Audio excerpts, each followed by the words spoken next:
Madame, monsieur, bonsoir, c'est l'heure de votre rendez-vous quotidien avec l'actualité sur ATV, au sommaire ce soir. La couleur n'a plus la cote. Si les coiffeurs de Lille font le plein à l'approche des jours gras, la tendance ne semble plus être à la coloration. C'est ce que constatent certains professionnels. On en parle dès le début de cette édition.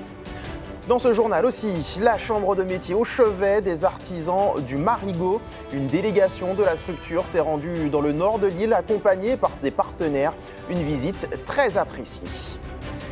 La Saint-Valentin passera-t-elle inaperçue cette année? Coincée entre un vendredi 13 et le début du carnaval, la fête des amoureux n'accapare pas toute l'attention, mais les commerçants sont tout de même au rendez-vous, vous le verrez. Pour toutes celles et ceux qui attendent les jours gras de pied ferme, il ne reste plus très longtemps à patienter. Alors forcément, les derniers préparatifs vont bon train.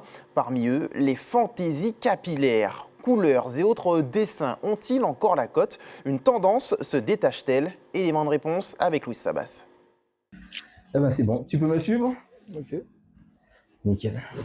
C'est l'heure pour Joe de découvrir sa nouvelle coloration. Un blond clair, spécial carnaval. Une pratique avec laquelle il renoue après 7 ans sans originalité carnavalesque. J'ai coupé mes cheveux il n'y a pas longtemps. J'ai coupé tous mes cheveux d'il y a 3 ans de cheveux. Donc, cette année, je change, quoi. J'ai plusieurs soirées, je vais être totalement dans le thème. Et puis, je vais être authentique, original, je vais te changer, quoi. Je vais me démarquer. De la couleur au motif, son projet capillaire est mûrement réfléchi, allant même jusqu'à présenter un patron que son coiffeur Marc doit reproduire. Cette année, la Saint-Valentin, c'est la fête de l'amour, ça tombe le samedi, donc je me suis mis un peu dans le thème. C'est pour ça que j'ai choisi de faire des curls. Chaque année, le coiffeur doit répondre tant bien que mal aux exigences des carnavaliers. Non, ça va être plutôt au niveau des dessins, les couleurs préférées. On va essayer de rester sur le client il aime. Sauf si, bien sûr, il nous dit de nous lâcher et à la limite de balancer des couleurs. Mais on va toujours consulter le client, même si le but, c'est de sublimer une coupe. Dans cet autre salon, pas de coiffure spéciale carnaval ce matin. Une pratique qui se perdrait depuis quelques années, selon le gérant. Au niveau de mes salons, j'ai constaté depuis 3 ou 4 ans qu'il y a une baisse de ces prestations, en tout cas par rapport à la période de carnaval. Les clients nous confient souvent que c'est par rapport au budget qu'ils ont pour le carnaval, donc ils participent à beaucoup de soirées, d'événements, et du coup ils nous expliquent qu'ils ont un budget limité du coup pour faire toutes les soirées, les dépenses pour le carnaval. Donc du coup ils préfèrent carrément se couper les cheveux propres et ne pas avoir de budget du coup pour les coiffures, carnaval, couleurs, etc. Avec ou sans coiffure spéciale, les carnavaliers comme Joe semblent motivés et prêts à courir le carnaval, édition 2026. Effectivement, couleur ou pas, vous serez nombreux à attendre la première sortie officielle de Vaval ce dimanche dans les rues de Fort-de-France. Si le roi du carnaval sommeille actuellement dans un atelier municipal, les carnavaliers ont leur petite idée sur sa signification cette année, mais ils ont aussi certaines attentes. Regardez. On en a un peu parlé entre nous et on a supposé le président du comité, Mister Guadeloupe plutôt. Il a fait pas mal polémique. Il a fait ses petites vidéos sur son compte qui sont assez rigolotes. Selon moi, j'aurais dit Donald Trump. Je ne sais pas du tout. Ce Vaval-là sera comme une pulpe, un sorte de château avec plein de branches, un peu de social, un peu de politique, un peu de scandale, un peu de vie chère, un peu de tout. Moi, je pense que ça sera un peu ça. Je pense que cette année, ce sera un de nos hommes politiques. Et le top départ du carnaval que nous devions évoquer ce soir avec Miguel René Corail, coordinateur du carnaval Fouillalais. Malheureusement, il ne s'est pas présenté ce soir à notre rédaction. On poursuit avec ce plan de bataille économique présenté par Serge Letchimy. Création de zones franches douanières, aérodromes dans le nord ou encore marché d'intérêt territorial. Le président du conseil exécutif de la CTM souhaite booster l'économie locale. Si certains projets sont en cours de réalisation, un appel est lancé aux investisseurs et partenaires. Les détails face à la caméra de Louis Sabas. Parce que nous sommes arrivés au bout d'un modèle. C'est très important pour nous d'être extrêmement concret. Nous aurons fait la démonstration devant les acteurs économiques, il y avait près de 80 personnes, et devant vous, qu'on ne peut plus continuer dans le même schéma. Si on attend que tout soit financé par la collectivité territoriale, par les communes, par les EPCI, on va se planter. Et la Martinique va connaître un marasme économique avec une chute démographique. On passera de 350 000 habitants à 250 000 habitants et on aura 60% de la population de plus de 60 ans. Donc ce sera la catastrophe. Donc il faut changer le modèle économique et dire au secteur privé, d'abord martiniquais, investissez. Mais pour rassurer les investisseurs du monde économique, il faut leur donner un cadre, il faut leur donner un cadre pérenne, le plus pérenne possible, et faciliter l'investissement. C'est pour ça qu'on a commencé par la création de la zone franche douanière. C'est très important. On l'a obtenu par le SIOM de 2023. Le SIOM, c'est le Comité interministériel pour l'outre-mer. Et quand on a vu l'État dort un peu, on a accéléré, on a délibéré pour créer ce qu'on appelle une zone franche douanière multisite. C'est quoi?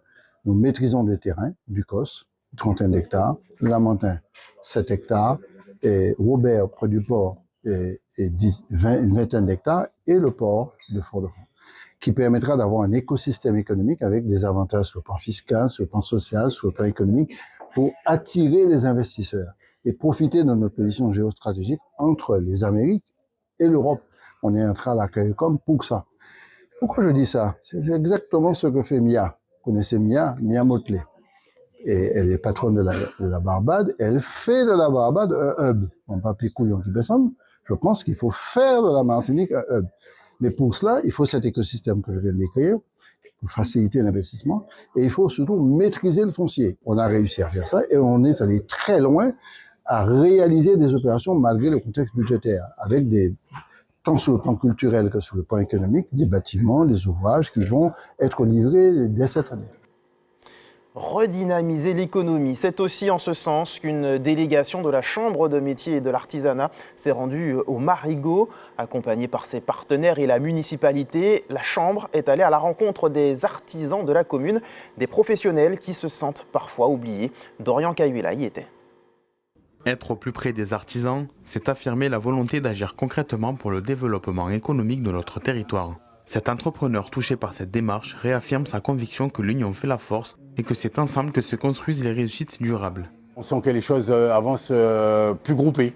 Donc en fait, on a un certain nombre de contraintes avec la Chambre des métiers. Donc comment on va faire pour utiliser leurs artisans dans nos entreprises, comment on va faire pour voir avec le maire comment on peut organiser l'aménagement territorial pour pouvoir intervenir sur un certain nombre de dossiers, notamment l'aménagement touristique, voilà. Et c'est surtout l'occasion de se voir et se rappeler que ensemble on est plus fort et qu'ensemble il faut qu'on travaille ensemble. Et c'est vraiment ça, aujourd'hui la Chambre des métiers se donne des moyens, donc il faut qu'on profite des moyens de la Chambre des métiers. Pour cette coiffeuse, cette visite a été une agréable surprise. Travaillant seule, elle explique qu'il lui est difficile de s'absenter ou de prendre des congés. Elle souhaite aujourd'hui pouvoir recruter afin de développer son activité et gagner en sérénité. Si, ça m'a fait du bien. Oui, ça m'a donné un peu d'espoir et j'espère que ça va un tout petit peu changer la coiffure. De quoi vous aurez besoin là actuellement J'aurais bien aimé avoir quelqu'un pour travailler avec moi, pour me soulager un tout petit peu, parce que finalement, je suis tout le temps au salon. Je suis obligée de rester tout le temps au salon, alors 24 heures sur 24. J'ai pas de congé, effectivement. Je suis obligée d'être là pour payer surtout les fournisseurs, les charges, le RSI, surtout. Du côté de la délégation, la défense et l'accompagnement des artisans sont essentiels car ils participent activement à la vitalité économique et à la survie des petites communes. Pour bien défendre les artisans, il faut bien les connaître. C'est un message que je répète régulièrement à mes élus et qui sont venus aussi donc, sur le terrain. Nous allons à leur rencontre pour connaître leurs problématiques, leurs difficultés, mais aussi leurs réussites. Et ce matin, on a vu beaucoup d'artisans fiers de leur travail qui ont réussi à s'installer sur le territoire du Nord Martinique, Nord Atlantique, le Marigot. Et pour nous, c'est aussi rassurant de voir que l'artisanat, il est utile partout. Une visite placée sous le signe de l'écoute et du partage qui rappelle que derrière chaque entreprise, il y a une énergie et une passion qui méritent d'être soutenues. Dans l'actualité aussi, vous l'avez sans doute noté, nous sommes le vendredi 13 février, une date souvent associée à diverses superstitions. Et pour vous, que représente-t-elle? Dorian Cayuela vous a posé la question. Ce genre de jour-là, beaucoup de gens jouent, puisque chaque personne pense que c'est le moment de faire quelque chose pour pouvoir sortir de la misère. Les gens viennent, là, les consommateurs ont leurs heures, ils ont leurs habitudes, c'est pas ça qui va leur dire de sortir ou pas. Au fait, celui qui va jouer 2 euros ou 3 euros, il va jouer 5 euros avec l'apport de ce gain qui n'est pas là pour tous les jours. Et puis il y a aussi le mysticisme autour du 13. Je pense que c'est vraiment vendredi 13 en priorité. Donc c'est là que tout le monde joue en général, et dont moi. Donc je ne joue pas toute l'année, mais là en l'occurrence aujourd'hui, j'ai préparé ma feuille, j'y vais après le boulot. Je pense que ça porte chance, donc aujourd'hui je vais tenter ma chance. D'accord, et qu'est-ce que tu vas faire alors? Euro million, normal, j'ai envie de changer de vie. Bonne chance à tous, et puis voilà. Autre rendez-vous de la semaine, demain l'on célébrera la fête des amoureux, et oui, coincé entre le vendredi 13 et le début officiel du carnaval, la Saint-Valentin passerait presque inaperçue cette année. Pour autant, fleuristes et autres commerçants sont sur le pont, comme l'a constaté Jean-Marc Carton. À la veille du 14 février, les préparatifs s'accélèrent. Cadeaux, fleurs et dîners romantiques sont au programme. À Fort-de-France, chacun a sa propre idée pour célébrer la Saint-Valentin. Je n'ai rien préparé pour la Saint-Valentin. Moi, je prépare mes tenues de carnaval, je prépare mon carnaval pour demain et les autres jours. Un dîner sur la plage avec une boxe et un champagne. Quelque chose de simple. Juste pour marquer ce jour, parce que c'est un jour de fête. Et puis pour lui offrir un petit bouquet, voilà. J'ai vu un petit bracelet qui me plaisait. Du coup, je l'ai acheté, je l'ai pris pour mon plaisir perso. M'aimer, c'est le plus important. Ma confiance en moi, mon amour pour moi. La Saint-Valentin représente un temps fort commercial pour de nombreux professionnels. Les fleuristes sont en première ligne. Rose rouge, bouquets personnalisés et commandes de dernière minute rythment la journée. Il y a encore, je veux dire, de l'engouement, mais c'est plus comme avant. Donc, on ne peut pas faire abstraction de la Saint-Valentin parce que c'est tout simplement pas possible. On a toujours les amoureux, on a toujours les gens qui se rattachent à, j'ai envie de dire, à cette tradition, s'il faut dire ça comme ça, et qui veulent toujours marquer le coup. Donc, on est toujours au rendez-vous pour les clients. Chez ce bijoutier, pas de surcroît d'activité à l'approche de la Saint-Valentin. Bagues, colliers et bracelets figurent pourtant parmi les cadeaux les plus recherchés. Plus maintenant, parce que vu la conjoncture, les gens n'ont plus d'argent et les gens préfèrent investir ailleurs, c'est-à-dire dans les voyages et tout, et aussi préfèrent acheter de l'acier, du plaqué, c'est nettement moins cher. La Saint-Valentin reste une date clé entre émotions partagées et enjeux économiques. En sport, la semaine nautique de Shellshare débutera demain. Pour sa 34e édition, des barreurs venus des Amériques, de la Caraïbe ou encore de France hexagonale sont attendus sur le plan d'eau de la ville. À la veille de ce grand rendez-vous, Ruben Sultis s'entraîne sans relâche. Avec tout juste 1 an d'expérience en wingfoil, le jeune homme ne manque pas d'ambition. Son portrait, signé Karel Chassol et Robert Beauregard. 8e au championnat de France de wingfoil à Leucate en octobre dernier, Ruben veut désormais franchir un cap. Pour progresser, il s'entraîne aux côtés de Thomas Proust, membre du top 10 mondial, et de son équipe venue de La Rochelle. C'est une occasion de progresser avec une équipe qui marche très bien et aussi d'apprendre de nouvelles choses, quoi, parce que c'est vrai que ça fait pas très longtemps que je suis sur ce support. Et apprendre de nouvelles choses, de nouvelles techniques pour me permettre de progresser, c'est toujours bien, quoi.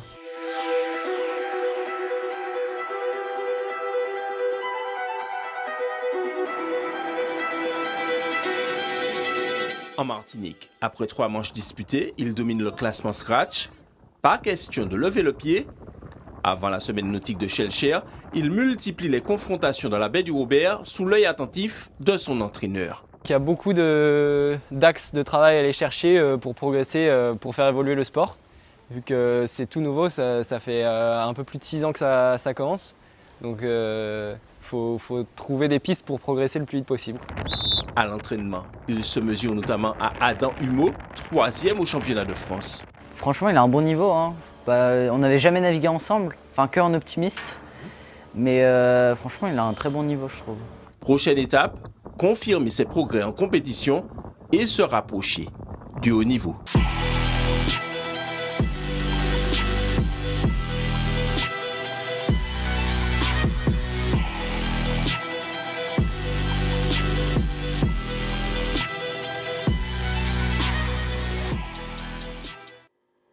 Et pour évoquer plus en détail la semaine nautique de Shellshare, nous recevons ce soir le président du club nautique, Olivier René Corail.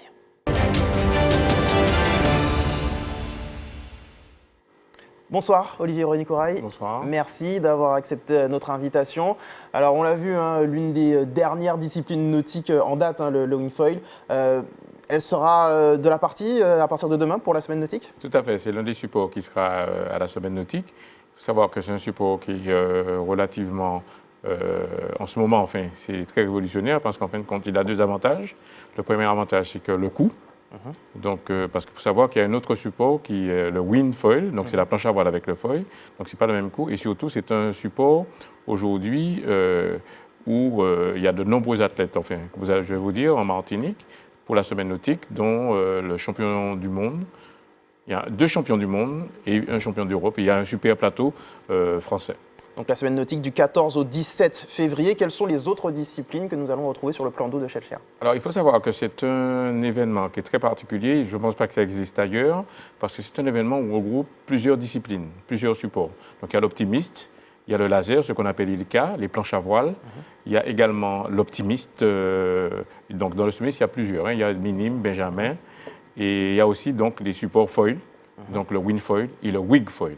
Donc 34e édition, on peut dire que c'est un rendez-vous vraiment ancré finalement à Shellshare. Quelle est l'importance chaque année de revenir avec ce rendez-vous? Vous savez, chaque année, je me bats avec toute mon équipe pour que cet événement perdure. Et je vous dis, cette année, on sera à peu près 150 sur l'eau. Avec l'organisation, on sera non loin de 210. Et chaque année, j'ai toujours plaisir, c'est un président heureux qui vous parle, à faire cet événement. Donc pas de carnaval pour vous, vous serez sur l'eau?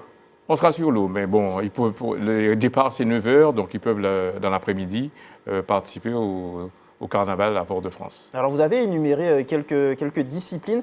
Quel est quel état des lieux peut-on dresser sur la voile en Martinique actuellement? Y a-t-il concurrence avec la voile traditionnelle ou plutôt une synergie? Non, je pense que c'est une synergie et c'est complémentaire. Vous savez, la voile traditionnelle, ce qui est très bien aujourd'hui, c'est que souvent, ce sont des jeunes qui ont fait de la voile classique, ce qui leur permet de connaître toutes les facettes de la voile. Et je trouve que c'est une très bonne chose. Vous savez, nos nombreux barreurs de yole, maintenant, sont tacticiens. Ils savent bien gérer toutes les méthodes, toutes les priorités au niveau de la voile. Donc il y a des passerelles entre les deux. Il y a des passerelles entre les deux. Dernière question, Olivier René Corail, d'un point de vue ancrage régional, comment se porte la Martinique? Sommes-nous en tête de peloton ou pas du tout? Nous avons quand même un champion du monde qui est Swan Manaval, qui sera en wingfoil. Donc, comme je vous ai dit, c'est la planche avec le foil. Et nous avons de nombreux jeunes, comme Ruben Sulti, qui se classent bien au championnat de France et à l'extérieur pour des régates internationales. Donc beaucoup de talents chez nous et les moyens de développer ces talents surtout. Tout à fait. Donc rendez-vous dès demain. Dès demain, premier départ, c'est samedi 14h. Et les régates, c'est samedi, dimanche, lundi, mardi. Eh bien, merci beaucoup, Olivier René Corail. Rendez-vous demain. Et puis, bonne semaine nautique à vous. Merci. Dans le reste de l'actualité sportive, le week-end sera marqué par la Coupe de Martinique en football et en basketball. Au programme aussi, l'épilogue de la 14e journée du championnat de handball. Les détails avec Eric Chassol. En football, 4 rencontres ouvrent ce soir 20h les 8e de finale de la Coupe de Martinique. Et parmi ces matchs, le choc Club Péléen, Club Colonial au Morne Rouge. Pour le reste, l'Espoir reçoit le RC Saint-Joseph, le club franciscain L'Aiglon et le Golden Lion sera face à l'Émulation. Les 4 autres rencontres se dérouleront demain à partir de 15h avec pour les 3 formations de Régional 1 en lice des oppositions avec des clubs évoluant en division inférieure. En basket aussi, le championnat cède la place à la Coupe de Martinique dont on joue le 2e tour. Chez les femmes, mercredi soir, l'Éclair et la Gauloise se sont imposés et qualifiés en venant à bout respectivement de l'Aiglon et du Madine Grey.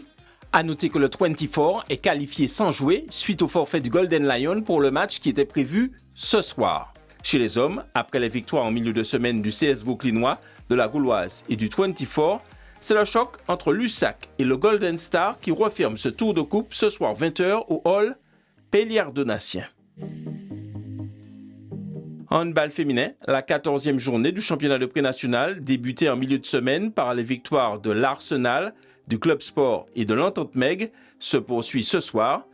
À 20h, le HBC Pilotin reçoit le SC Lamantinois. Et demain, 19h30, le réveil sportif sera face au Phénix franciscain au Gros Morne. Chez les hommes aussi, cette 14e journée du championnat de pré-national a débuté mercredi.